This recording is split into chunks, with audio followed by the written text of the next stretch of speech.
Good morning all of you. Welcome to GA world wide. आज है 9 जून 2021 और 9 जून 2021 से संबंधित करंट के जितने भी क्वेश्चन होंगे सारे हम इस वीडियो में डिस्कस करेंगे। तो पहले हम बात करते हैं, हाल ही में 8 जून को वर्ल्ड ओशियन डे अर्थात विश्व महासागर दिवस मनाया गया। समुद्र की साफ सफाई के प्रति जागरूकता फैलाने व समुद्र तट पर फैले कचरे को साफ करने के उद्देश्य से हर वर्ष 8 जून को विश्व महासागर दिवस मनाया जाता है। विश्व महासागर दिवस 2021 की थीम है महासागर में मौजूद और लाइवलीहुड से जुड़े तत्वों के बारे में आम जन तक जानकारी पहुंचाना, लोगों में ये जागरूकता पैदा करना कि महासागर ही प्रोटीन का सबसे बड़ा स्रोत है। नेक्स्ट हम बात करते हैं, हाल में 8 जून को ही विश्व ब्रेन ट्यूमर दिवस मनाया गया।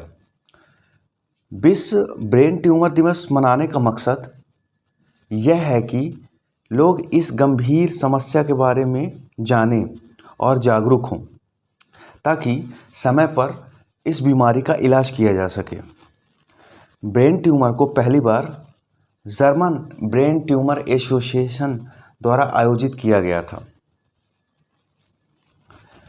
नेक्स्ट हम बात करते हैं, हाल ही में ब्राज़ील ने भारतीय वैक्सीन कोवैक्सीन के आयात को मंजूरी दी है। अब यह कोवैक्सीन को मंजूरी दी है तो हम कोवैक्सीन के बारे में जान लेते हैं। कोवैक्सीन को भारत बायोटेक के द्वारा बनाया गया है जो कि हैदराबाद में स्थित है। अब कोवैक्सीन के अलावा और भी 2-3 वैक्सीन हैं जिन्हें मंजूरी दी जा चुकी है। इनमें से एक है कोविशील्ड। कोविशील्ड वैक्सीन को ऑक्सफोर्ड एस्ट्राजेनेका के द्वारा बनाया गया है जिसे सीरम इंस्टीट्यूट ने डेवलप किया है। सीरम इंस्टीट्यूट के जो मालिक हैं ये हैं अदार पूनावाला। अब ब्राज़ील की बात है तो हम ब्राज़ील के बारे में जान लेते हैं। मैप में ये है ब्राज़ील। ब्राज़ील साउथ अमेरिका का सबसे बड़ा देश है जिसकी सीमा चिली व इक्वाडोर 2 देशों को छोड़कर सभी देशों से लगती है। ब्राज़ील की कैपिटल है ब्राज़ीलिया। यहाँ के प्रेसिडेंट हैं जेयर बोल्सोनारो और यहाँ की मुद्रा है ब्राज़ीलियन रियल। ब्राज़ील क्षेत्रफल की दृष्टि से विश्व का 5वां सबसे बड़ा देश है। ब्राज़ील कहवा उत्पादन में प्रथम स्थान रखता है। नेक्स्ट हम बात करते हैं, जून 2021 में हुई मौद्रिक नीति समिति की बैठक के बाद रेपो रेट 4% तय किया गया।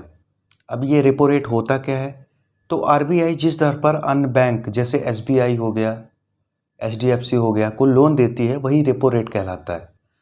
एक होता है रिवर्स रेपो रेट और बैंकों से जिस दर पर पैसा लेती है आरबीआई वही होता है रिवर्स रेपो रेट। इस मौद्रिक नीति समिति में 6 मेंबर्स थे जिसमें 3 मेंबर्स तो आरबीआई के थे और 3 मेंबर्स थे गवर्नमेंट ऑफ इंडिया के। शक्तिकांत दास हमारे आरबीआई गवर्नर हैं और आरबीआई का हेडक्वार्टर मुंबई में स्थित है। नेक्स्ट हम बात करते हैं, हाल ही में रायमोना को असम का 6वां नेशनल पार्क घोषित किया गया है। रायमोना को असम का 6वां नेशनल पार्क घोषित किया गया है। अब ये 6वां नेशनल पार्क घोषित किया गया है तो इसके पहले 5 होंगे, तो हम उन 5 के बारे में बात कर लेते हैं, उन 5 के नाम जान लेते हैं। तो 5 में है मानस, ओरांग, काजीरंगा जो कि एक सींग वाले गैंडे के लिए प्रसिद्ध है, डिब्रू साइकोवा और नामेरी, और 6वां तो रायमोना हिल्स बन गया है। अब कभी कभी ये क्वेश्चन पूछा जा सकता है कि जो नेशनल पार्क व अभयारण्य हैं वह किस अधिनियम के तहत बनाए गए हैं, तो यह वन्य जीव संरक्षण अधिनियम 1972 के द्वारा बनाए गए हैं। नेक्स्ट हम बात करते हैं, हाल ही में 60वीं सीनियर राष्ट्रीय एथलेटिक्स चैंपियनशिप का आयोजन पटियाला में किया जाएगा। पटियाला जो कि पंजाब में है। इस राष्ट्रीय एथलेटिक्स चैंपियनशिप का आयोजन 25 से 29 जून तक किया जाएगा। नेक्स्ट हम बात करते हैं यूएन की आर्थिक व सामाजिक परिषद का सदस्य बन गया है भारत। भारत 2024 तक सदस्य बना रहेगा। यूएन आर्थिक व सामाजिक परिषद मतलब होता है UNECOSOC, इसे UN इकोसॉक भी कह देते हैं, अर्थात United Nations economic and social council. अब इकोसॉक ECOSOC की स्थापना 26 जून 1945 को हुई थी। इसका हेडक्वार्टर US के न्यूयॉर्क में स्थित है और इसके प्रेजेंट टाइम में अध्यक्ष हैं ओ जून। नेक्स्ट हम बात करते हैं UNGA अर्थात यूनाइटेड नेशंस जनरल असेंबली के 76वें संस्करण के अध्यक्ष होंगे अब्दुल्ला शाहिद। मालदीव के विदेश मंत्री, मालदीव के डिप्लोमेट अब्दुल्ला शाहिद UNGA के 76वें सत्र के अध्यक्ष होंगे। ये टर्की के वोल्कन बोस्किर को रिप्लेस करेंगे, जो कि 75वें संस्करण के अध्यक्ष हैं। UNGA की स्थापना 1945 में हुई थी। नेक्स्ट हम बात करते हैं रूस ने ओपन स्काई ट्रीटी से अलग होने का फैसला किया है। अब ये ओपन स्काई ट्रीटी होता क्या है?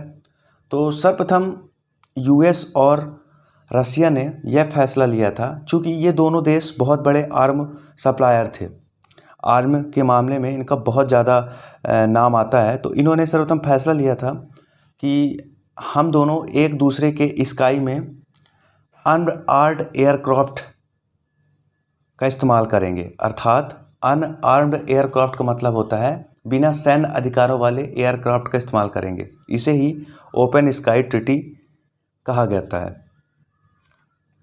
नेक्स्ट हम बात करते हैं advance light helicopter ALH Mk3 को इंडियन नेवी में शामिल किया गया। अब ये एडवांस लाइट हेलीकॉप्टर को विकसित किसने किया है? तो इसे हिंदुस्तान एरोनॉटिक्स लिमिटेड ने विकसित किया है। हिंदुस्तान एरोनॉटिक्स लिमिटेड की स्थापना 1940 में हुई थी। इसका हेडक्वार्टर कर्नाटक के बेंगलुरु में स्थित है और आर माधवन प्रेजेंट टाइम में इसके चेयरपर्सन हैं। इंडियन नेवी की बात करते हैं तो admiral Karambir Singh Indian navy chief हैं और इस तरह के 3 हेलीकॉप्टर मंगाए गए हैं। इस तरह के 3 हेलीकॉप्टर को शामिल किया गया है इंडियन नेवी में। नेक्स्ट हम बात करते हैं save me too TV serial ने 2021 के बाफ्टा BAFTA टीवी अवार्ड्स में बेस्ट ड्रामा का खिताब जीता है। अब ये बाफ्टा है क्या? तो बाफ्टा का फुल फॉर्म होता है British academy film and televisions art, जो कि लगातार 1955 से यह आयोजन करता आ रहा है। धन्यवाद।